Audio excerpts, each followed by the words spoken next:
ஒரு குளத்தில் 2 மீன்கள் வசித்தன. ஒரு மீனோட பேர் பாசிட்டிவ், இன்னொரு மீனோட பேர் நெகட்டிவ். பாசிட்டிவ் மீன் எந்த விஷயமா இருந்தாலும் நல்ல பக்கத்தை மட்டுமே பார்க்கும். நெகட்டிவ் மீன் நல்லவங்க கிட்ட கூட ஏதாவது கெட்ட விஷயத்தை பார்க்கும். தவிர பாசிட்டிவ் மீனையும் நீ எல்லாத்தையும் நம்பிக்கிட்டே இரு, ஒரு நாள் உன்னை யாராவது தூக்கிட்டு போயிடுவாங்க பாரு அப்படின்னு அடிக்கடி திட்ட வேற செய்யும். பாசிட்டிவ் மீனும் எல்லார்கிட்டையும் ஏதாவது ஒரு நல்ல குணம் இருக்கும், அது என்னை காப்பாற்றும் அப்படின்னு சிரிச்சுக்கிட்டே சொல்லுமா. நாட்கள் நகர ஆரம்பிச்சுது. மழைக்காலம். சோன்னு மழை பெஞ்சதால் குளத்தில் தண்ணி நிறைஞ்சி ஓடிச்சு. பாசிட்டிவ் மீனும் நெகட்டிவ் மீனும் தண்ணிக்கு மேலே துள்ளி குதித்து விளையாடிட்டு இருந்ததுங்க. ரொம்ப நேரம் விளையாடுனதுனால 2 மீனும் சோர்ந்து போய் தாமரைப்பூ மேலே ரெஸ்ட் எடுத்துக்கிட்டு இருந்துச்சுங்க. அப்போது எங்கிருந்தோ அலற சத்தம் கேட்டுது. உடனே 2 மீனும் உடனே யார் அலறாங்க அப்படின்னு தேட ஆரம்பிச்சிதுங்க. அப்போ குளக்கரைக்கு பக்கத்தில் தேல் நின்றுக்கிட்டு அலறதை பார்த்ததுங்க 2 மீனும். உடனே பாசிட்டிவ் மீன், பாவம் அந்த தேள், என்ன பிரச்சனையோ, வா பக்கத்தில் போய் விசாரிக்கலாம். ஐயோ, நான் வரமாட்டேன்ப்பா, அந்த தேளோட வாழை பாரு, எவ்வளோ பெரிய கொடுக்கு, அது நிறைய விஷம் இருக்கும், நாம் கிட்ட போனால் அதில் ஒரே போடு தான், நாம் சத்து போடுவோம். நான் வரமாட்டேன்பா, நீ வேணா போய் பாரு அப்படின்னு சொல்லிட்டு ஓடி போய் தண்ணிக்குள்ளே ஒளிஞ்சிக்கிச்சு நெகட்டிவ் மீன். பாசிட்டிவ் மீன் அழுதுகிட்டு இருந்த தேள்கிட்ட போச்சு. நண்பா, ஏன் அழுதுகிட்டு இருக்க? நான் ஏதாவது உதவி செய்யணுமா அப்படின்னு கேட்டுச்சு பாசிட்டிவ் மீன். மீன் தொழியே, என்னோட குடும்பத்தினர் எல்லாரும் குளத்துக்கு அக்கறையில் இருக்காங்க.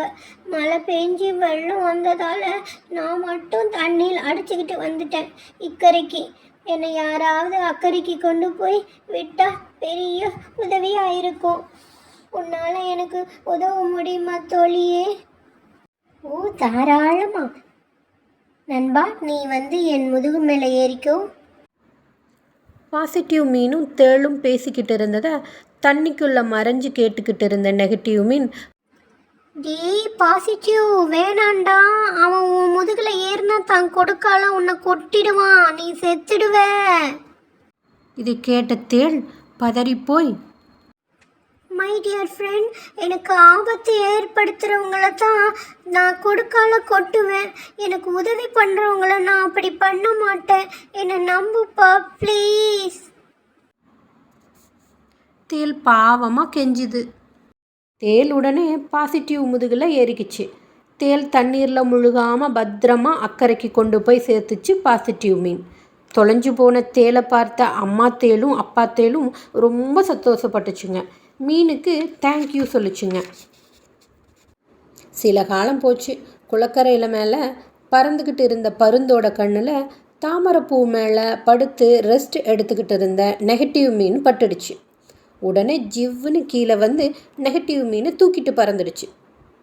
நெகட்டிவ் மீன் கண்ணீர் விட்டு கதறிச்சு. அதெல்லாம் அந்த பருந்து கண்டுக்கவே இல்லை. ஒரு மரத்து மேலே உட்காந்து நெகட்டிவ் மீனை சாப்பிட்றதுக்காக மர இலையில் வச்சது. அந்த நேரம் பார்த்து அந்த மரத்தில் பாசிட்டிவ் மீனால் காப்பாற்றப்பட்ட தேளும் இருந்துச்சு. ஆபத்தை ஒரே நொடியில் புரிஞ்சுக்கிட்டது தேள். பருந்தே, ஸ்டாப். இது என் ஃப்ரெண்டோட ஃப்ரெண்டு. ஸோ நீ இதை சாப்பிடக்கூடாது. இதை நீ சாப்பிட்ட பார்த்தா நான் உன்னை கொடுக்கால கொட்டிடுவேன் அப்படின்னு மிரட்டிச்சு தேள். பயந்து போன பருந்து, சரி, இந்த மீனை நான் ஒன்றுமே செய்யலை, நீயும் என்னை எதுவும் செஞ்சிடாத தேளே அப்படின்னு சொல்லிட்டு பருந்து பறந்து போயிடுச்சு. உடனே தேள் நெகட்டிவ் மீனை மரத்திலிருந்து விடுவிடுன்னு கீழே கொண்டு குளத்தில் விட்டுடுச்சு. நெகட்டிவ் மீன் தேளுக்கு நன்றி சொல்லிட்டு அன்னையிலிருந்து நெகட்டிவ் மீனும் பாசிட்டிவ் மீன் போலவே எல்லாரையும் நல்லவங்களாக நினைக்க ஆரம்பிச்சிச்சு.